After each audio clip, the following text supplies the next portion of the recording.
aşkın dağından ne beladır kimsey çekerey bu derdi.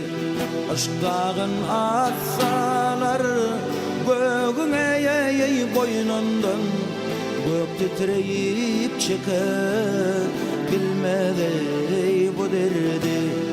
Aşk dağın atsalar göğüne boynundan gök titreyip çeker bilmedey bu derdi. Bilmedey bu derdi. Aşk eser etmese yanmaz çırağlar, aşka düştü kuşlar, ingrer kurdağlar, gepilir hayvatlı, kuvvetli hava dağlar, daşlar erep çeker, bilmedey bu derdi. Gepilir hayvatlı, kuvvetli hava dağlar, daşlar erep çeker, bilmedey bu derdi. Bilmedey bu derdi. Kimdir aşkın yükün çeken merdana, belep gördü onu ile koymuş oğlerdana.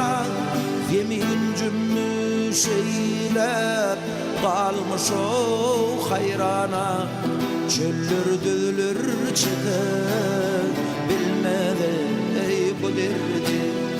Yemin cümmüş eylep kalmış o hayrana, çöllür dölür çeker, bilmedey bu derdi.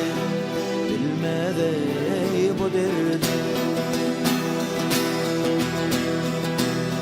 Mağtın gülü çekse derdi düğünden, asıp olup şikagat etmeli bugünden.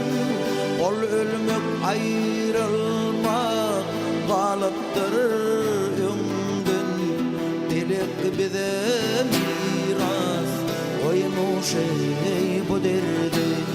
Ol ölmek ayrılmak kalıptır önden, dilek bize miras koymuş bu derdi.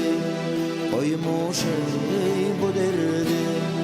Koymuş bu derdi.